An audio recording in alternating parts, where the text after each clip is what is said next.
Olá, seja bem-vindo ao programa Longevidade em Foco. O CELM está comemorando esse ano 18 anos. Muitas histórias temos a contar. A entrevista de hoje é um bate-papo com o professor Douglas Tufano. Ele faz parte dessa história. Vem comigo!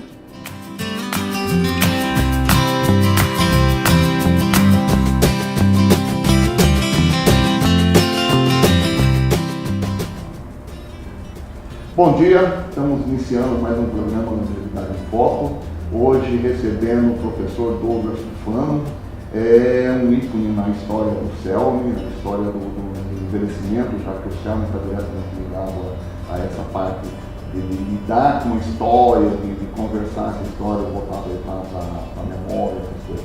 E estamos recebendo esse professor que veio de São Paulo, da rede pública, e veio para Jundiaí e tem abrilhantado e engrandecido essa cidade com seus conhecimentos, a sua brincadeira, com seu carisma e com uma forma tranquila e leve de passar seu conhecimento. Douglas Tufano, bem-vindo. Obrigado, Zé. Obrigado. É sempre um prazer, né, estar aqui conversando com vocês e ao mesmo tempo estou aqui na minha casa hoje, ao céu, né? Eu vim para cá, para Jundiaí, de São Paulo, em 1980 e logo depois comecei a conhecer os professores, comecei a conhecer a região, porque a gente fica um pouco caipira de São Paulo, né? A gente conhece São Paulo e não sai de lá. Para mim, vir para Jundiaí significou abrir esse horizonte. Eu estava Veio para o interior, né? Exato, é. Então eu era caipira de São Paulo, de fato. Aí eu vinha divulgar meus livros e conversei, conheci muitos professores. E foi uma surpresa muito grande, inclusive, chegar aqui e ver meu livro adotado na maior parte das escolas, eu nem sabia disso, né? Conversei, e aí fui fazendo as relações de amizade, e hoje eu estou aqui mais tempo já do que eu estive em São Paulo. Portanto, sou hoje jundiaense e vou receber o título de cidadão jundiaense, inclusive. Com muita justiça, né? Eu acho que o volume de profissionais da área de educação que já passaram por atividades como o senhor é algo fantástico. Realmente, né? eu acho que deu para contribuir, eu fico muito satisfeito com isso, sem falsa modéstia, ajudei a contribuir isso aqui e, portanto, é uma espécie de retribuição, né, para o carinho com que a cidade me recebeu, a minha esposa Célia, minhas 3 filhas que eram pequenininhas, que hoje são jundiaenses de coração, sem dúvida nenhuma. Portanto, foi uma experiência muito rica, saí da escola pública de São Paulo, eu era efetivo na escola pública, depois eu parei, escolas particulares, já escrevia, né? E também já dava aula. E vim para cá em busca de um lugar um pouco mais tranquilo, daquela agitação de São Paulo, estava ficando já bastante, naquela época. Você imagina hoje, isso foi em 1980. E aí vim para cá e acabei me estabelecendo aqui e depois, felizmente, conheci o céu.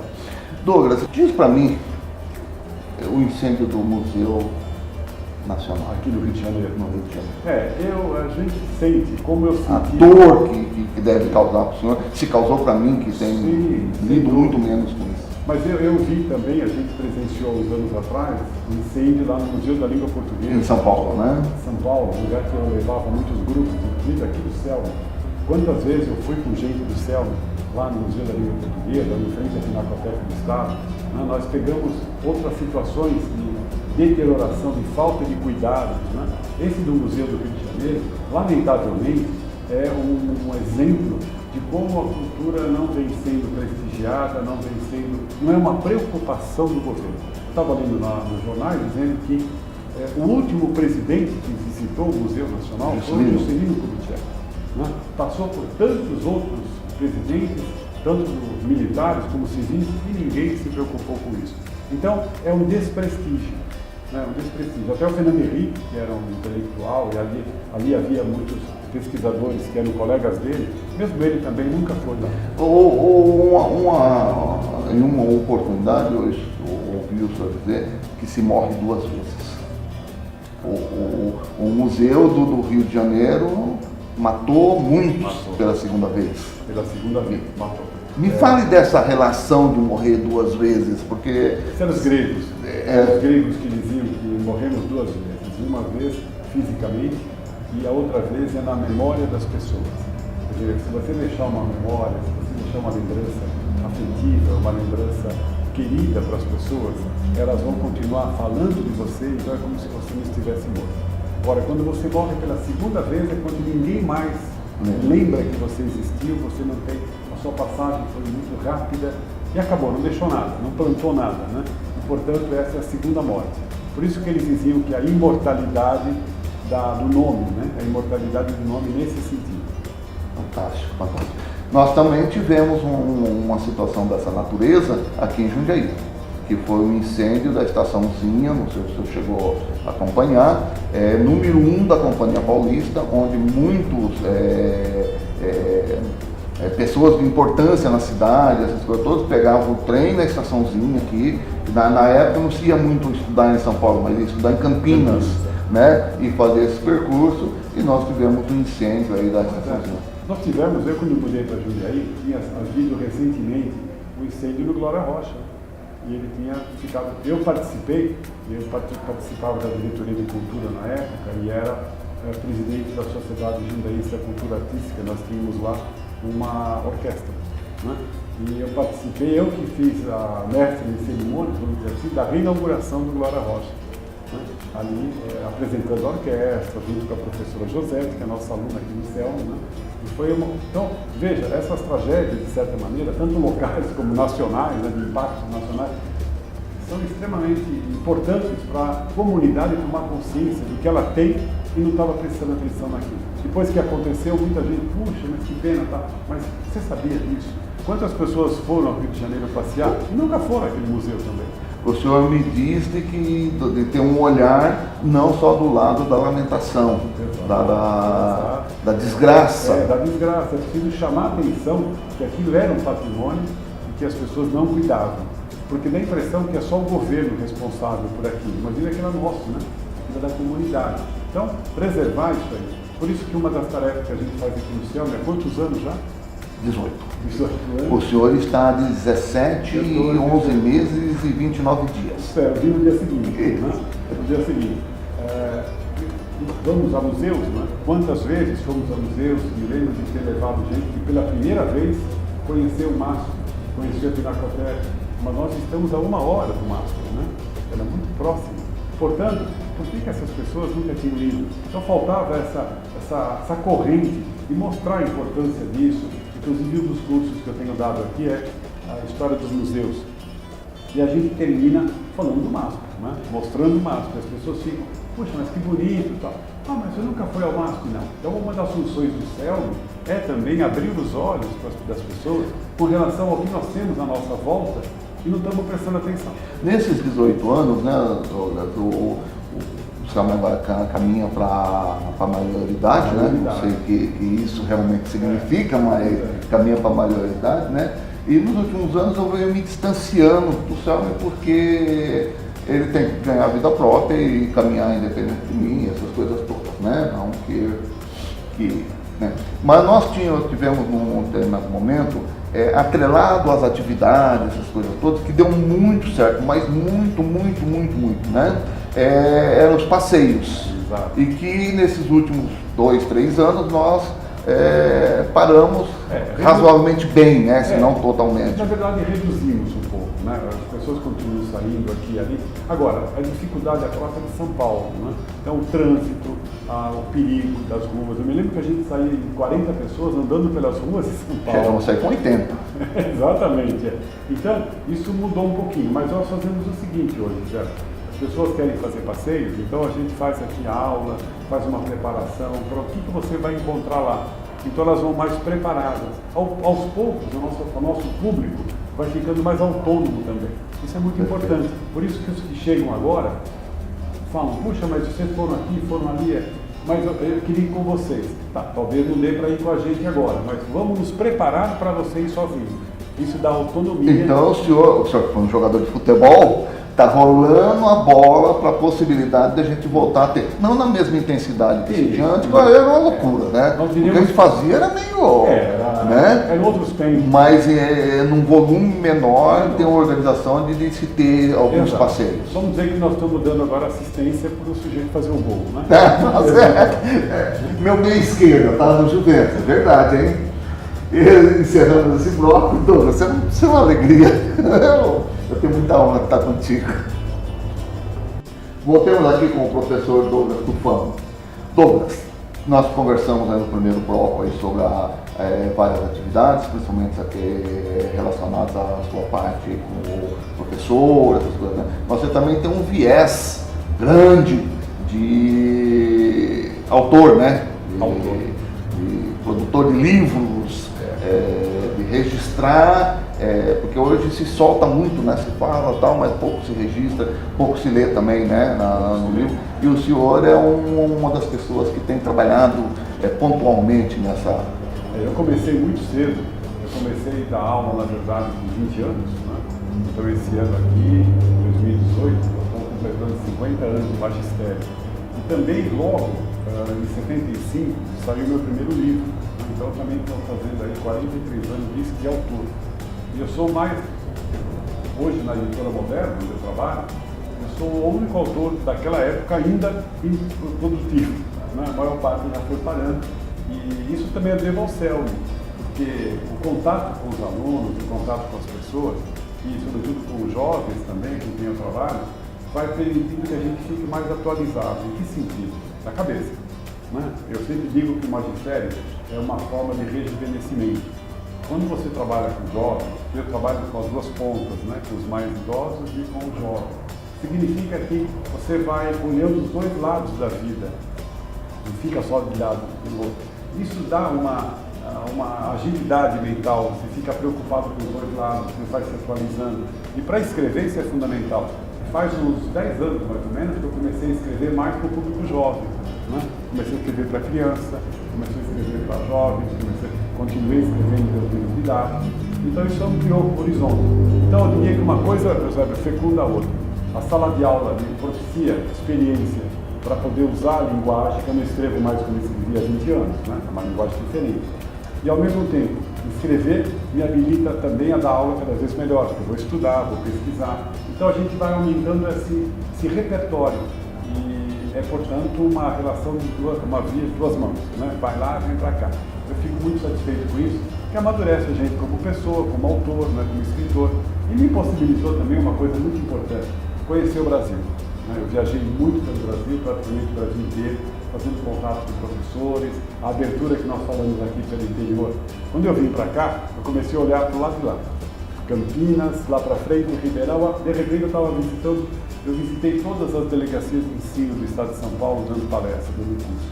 Isso me ampliou demais ali, depois para outros lugares, viajando, fizemos viagens até internacionais com o pessoal do Selmi.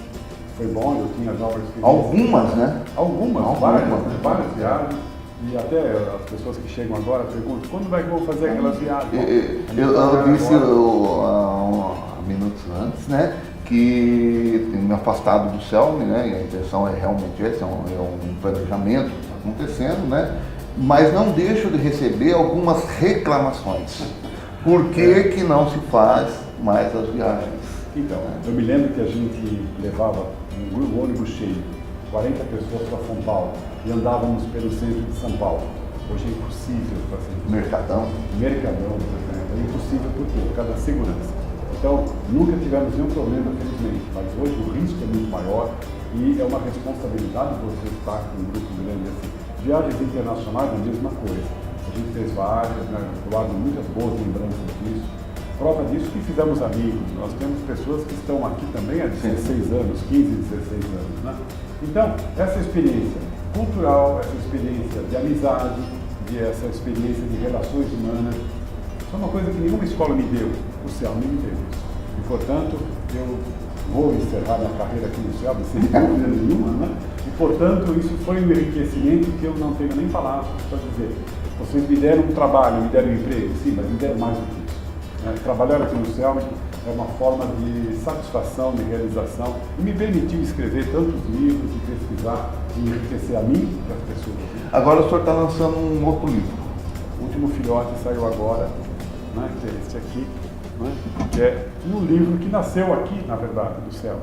Eu tenho dado muitos cursos sobre a história de Jesus na arte, né? Então mostrando como houve essa mudança de modelos de arte, como a história de Jesus foi representada. Quando viajamos muito para a Itália, né? Como é que isso se apresentava. Aquilo foi ficando na minha cabeça. de fazer um livro de introdução. Para um público jovem? Não, para um público em geral. Para jovem também é público. Né? Então, foi aí que nasceu a ideia de fazer um livro mostrando episódios da vida de Jesus e ilustrado por obras de arte. Né? E está muito gostoso, foi um trabalho bem cuidadoso, as pessoas estão gostando. E onde encontra esse livro? Esse livro você encontra praticamente em qualquer livraria aqui de Jundiaí, a livraria Conhecer, a livraria Agroindústria, né? Ou pode comprar também aqui no Celm. Né? Você pode comprar aqui no Celm também. Ou direto na In-House, que é a editora, e aí encontra no Google. No Google, Se você quiser, inclusive, comprar pelo telefone, se você quiser anotar, olha, 4607-8747. Né? Esse telefone você liga, capaz até de te levar em casa se for pertinho. Perfeito. Voltemos a um link que o senhor fez aqui, que era uma carta que eu estava aguardando mais para o final, mas já que ela surgiu. Bom, o senhor dá aula para pessoas da terceira idade, alguns até idosos mesmo. Isso o senhor começa uma aula às 15h30, às 15h40 e termina às 17h10. Às 17h30, na mesma sala, na mesma cadeira que sentou aquela pessoa idosa, vai sentar um jovem que vai se preparar para prestar um vestibular para começar a vida. Às 19 horas, esse jovem sai e às 19h30 entra um público que está entre os dois, né? Que ainda é um público que ainda está no mercado de trabalho, por isso que ele vem à noite, que ele precisa enriquecer, criar conteúdo, essas coisas. Eu gostaria de ouvi-lo do ponto de vista emocional. O que isso bagunça por dentro do senhor? Sem dúvida, excelente pergunta, porque dá para percorrer todos esses estágios. Né?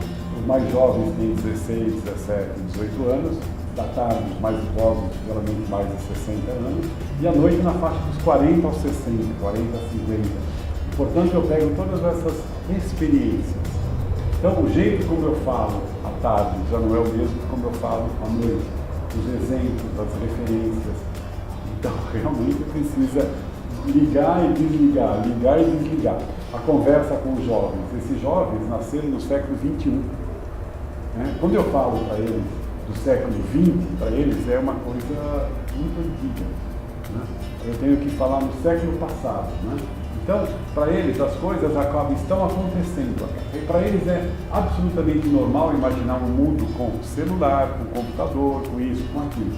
Para o público da tarde, não, isso é absoluta novidade. Prova disso que nós temos aqui no CELM os cursos de informática, de como mexer com o celular e tudo mais. O pessoal mais maduro da noite já está mais enfronhado nisso aqui. Então, exige da gente um jogo de cintura bastante gostoso. Eu acho que, para a cabeça, é muito bom, Zé. E a responsabilidade? A responsabilidade. E encontrar a linguagem certa para esses públicos. Senão, a gente não consegue se comunicar. Por isso que eu digo, mais aprende do que ensina. Né? Você tem que ficar atento. O professor tem que ficar muito atento a esse público. As pessoas vêm, não são obrigadas, né? Nem os jovens e nem os outros. Não é uma escola obrigatória. Eles vêm porque eles têm interesse. E só continua porque continua o interesse. Então esse é o segredo. Esse é o segredo do CELM, é o segredo, enfim, de uma profissão. Eu digo sempre, o magistério é uma profissão em que o tempo está a nosso favor. O tempo passa e você melhora. Se você prestar atenção, com o tempo você lida melhor com situações problemáticas. Então, nem sempre o tempo é um problema. Ao contrário, ele pode ser um acréscimo. Na carreira de professor, na carreira de médico, o tempo ajuda. Você vai lidando melhor. No começo você fica meio ansioso com algumas coisas, mas com o tempo você vai percebendo que dá para lidar melhor com aquilo. A sua primeira aula foi na sala do relógio. Foi. Isso é o que nós vamos tratar no próximo bloco. Ok. Voltemos. Douglas, em 1900 e alguma coisa, quando nasceu essa parceria do professor com o CELM e do Douglas com o Eusébio, né? Nós tivemos uma das atividades, me parece que a primeira, que foi na Sala dos Relógios. Era uma sala bem bacana, lá do lado do Museu Ferroviário, onde nós recolhemos, né, nessa época, eu, o Carlos, o Edmilson, o Celinho, estávamos com tudo isso aqui abandonado, recolhemos tudo que tinha de patrimônio histórico, ferroviário, relógios, né? E criamos uma sala para proteger esse material, né? Porque a partir do momento que expôs, ele passou a estar guardado. Agora desmontaram, tiraram para pintar essas coisas, possivelmente. Bom, não é isso, né? Mas nós fizemos uma atividade naquela sala que para mim foi a primeira. Naquela época, em 1900 e alguma coisa, ficaram pessoas para fora. Foi. 18 anos, 17 anos, 11 meses, 29 dias depois, continuo tendo pessoas para fora. E hoje você não tem mais uma aula, mas se não me engano são 6 aulas que você dá durante a semana. São 6 aulas. Como que é? Você até falou no bloco anterior um pouco de se manter atrativo, manter interesse, essas coisas, mas eu quero ouvir a emoção de estar vendo que aquilo que você produz está atualizado, está atraindo as pessoas, está trazendo as pessoas, tem uma procura expressiva. Eu acho que uma coisa importante vamos dizer assim, ficar ligado com aquilo que ainda está no horizonte de interesse das pessoas, temas que são de interesse. Então, nós não estamos... Mas Douglas, você fala de história, de mitologia... Mas trazendo para o mundo atual, né? Trazendo para o mundo atual, Então, nós fizemos um curso aqui que foi muita gente, que é a história do amor e da família, por exemplo. Bom, esse é um tema que eu trouxe falando sobre os conceitos de amor lá no passado, mas tem tudo a ver com o mundo moderno. Hoje estamos dando um curso aqui sobre a história do racismo, né? Dos vários. Que também eu ouvi que está... Nós estamos pegando desde a Bíblia, né? Desde lá de trás para vir o mundo moderno. Então mostrar que a cultura é algo vivo. A gente não está fazendo arqueologia, não é? Estamos estudando o passado pelo passado. Não. A cultura é uma coisa viva. Então selecionar aquilo que do passado ainda tem sentido para o presente. Isso me ajuda tanto para trabalhar com os jovens, como para trabalhar com o pessoal mais maduro, mais velho. Por quê? Porque eu preciso acompanhar o que eles gostariam de conversar. Se está dentro do meu universo, da área de humanas, e quase tudo está, porque tudo é redação humana, tudo é cultura. Então, trabalhar com literatura, e você depois, aumentamos os recursos do céu, possibilidade de passar filmes, de passar documentários, isso enriqueceu muito, né? No começo era com aquele... Era um projetor de slide. De slide, né? Ficava... Exatamente. Ele tinha todas as suas limitações. Agora eu posso usar internet, posso usar YouTube, posso usar filme, documentário, e deu uma dinâmica, as pessoas, né? Como eu brinco, não dá nem tempo de pegar no sono, né? As pessoas estão meio assim, mas vem do trabalho, vem o pessoal da noite, vem cansado, esses dias de chuva, eles estão aqui. Então é uma forma muito gostosa de feedback, isto é, se eles saíram de casa, enfrentaram o frio, enfrentaram a chuva, para assistir a minha aula, eu até brinco com eles, eu digo, a minha responsabilidade é grande, porque se a aula não for interessante, você vai falar, puxa, não valeu a pena sair de casa. Então, vem para cá. Mas é isso que mantém a chama acesa. Eu acho que o magistério é isso. Se a pessoa tem esse gosto, não só esse gosto, esse interesse, eu vou dizer uma palavra-chave aqui, né? Amor. Quer dizer, se a gente faz isso, faz por amor. Por amor das pessoas, pelo amor da cultura. Eu fico feliz em ver que eles estão gostando. O senhor passa conhecimento para as pessoas, o senhor enriquece as pessoas. A pessoa com conhecimento é mais feliz? É mais consciente. Não diria que é mais feliz, mas ela é mais consciente, inclusive das possibilidades dela ser mais feliz. Porque não é uma receita que a gente passa. A gente passa a ideia de que se você não souber o que aconteceu ontem, você fica eternamente criança. É preciso saber o que aconteceu antes de você nascer, antes de acabar. Então, o que é isso? É contextualizar. Isto é, por exemplo, eu falo muito a respeito da migração. Eu sou de família italiana, tenho muitos de família italiana. Então, eu vou contar para eles uma história. Isso não nasceu agora. Nós somos partes de uma história. E cultura é isso. Cultura é uma herança. Quando você conta uma história, explica um episódio, ele passa a ser seu. Agora esse conhecimento é seu. Essa herança estava aí, só que você não sabia dela, não tinha meios para acessar. Agora você tem. Então enriquece a pessoa e ela percebe que não é a aula no sentido tradicional de você ter que fazer uma prova, um exame. Aqui não tem prova, não tem exame. No entanto, todo mundo está muito bem preparado. Se eu desse uma prova, eles iam bem. Isso que o senhor colocou é contextualizá-la. Contextualizar. Uma pessoa contextualizada ama mais, melhor, mais. Eu acho que ela se prepara melhor para a vida. Ela se prepara melhor, vai depender das suas decisões. mas ela está mais consciente do que ela pode, do que ela não pode, do que ela sabe, do que ela não sabe. E principalmente das escolhas que ela pode fazer. Aumenta o leque de escolhas. Você fica mais consciente das coisas. Não fica a pessoa fechadinha. Isso é importante porque é o envelhecimento. O que é o envelhecimento? Envelhecimento, existe uma definição que de envelhecimento são portas que se fecham. Sim, as possibilidades de realização diminuem, mas não são todas as portas que se fecham, se abrem outras. Né? Então, é preciso também perceber que, à medida que se fecham algumas, outras se abrem. O que é essa passagem? Essa passagem é o que você preparou para essa idade. Então, agora você começa a abrir aquelas que você demorou para abrir, mas um dia você vai abrir. E que você começa a abrir. Então, aqui é uma interação muito rica. As pessoas que vêm de Campinas, eu tenho gente que vem de Itatiba, que vem de Bragança, que vem de Campo Limpo, que vem... Por que eles vêm? Por que faz falta para eles? Então, nós criamos a possibilidade de mostrar para ele que ele precisava daquilo e não sabia. Né? Agora ele sabe que ele precisa, então ele não pode ficar sem. Então ele vem, então conversa, você tem bola de cristal. Hã? Então você tem bola de cristal. Um pouquinho. A ideia é de adivinhar necessidades, não é? Nós estamos falando das pessoas estarem contextualizadas. O mundo está contextualizado atualmente? Não, o mundo está muito fragmentado. As pessoas têm visões muito parciais das coisas. Daí a intolerância, daí a violência, daí os preconceitos. Cada um fica no seu mundinho, na sua bolha, e não quer os fake news que alimentam essas bolhas, né? Quanto mais eu receber e reforço o meu preconceito, mais eu fico preconceituoso. Você não abre a janela. Aquela metáfora que eu abri agora, que eu falei agora, nós temos que abrir portas, não fechar. Então, abrir portas significa interagir com os outros e ver que eles têm experiências diferentes. E, portanto, quanto mais contextualizado, mais planetário, portanto, menos nacionalista no sentido estreito, menos bairrista, menos preconceituoso, e faz você enxergar o mundo até com um pouco mais de sabedoria. Isso é uma coisa importante. O Brasil está no mundo.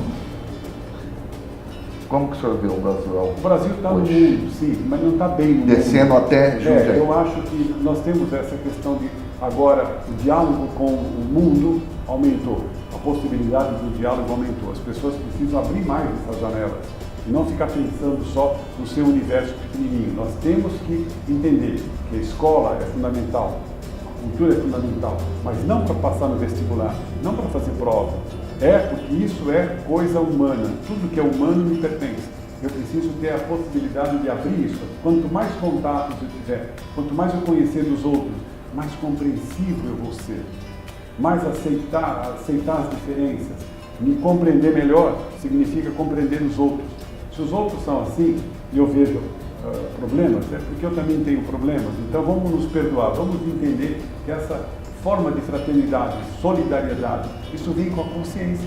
Pessoas ignorantes são brutas, são selvagens, são violentas. A esperança está nas pessoas que têm conhecimento, não nas pessoas que não têm. Delas você pode, né? Se diz que as pessoas fortes que são pessoas capazes de perdoar.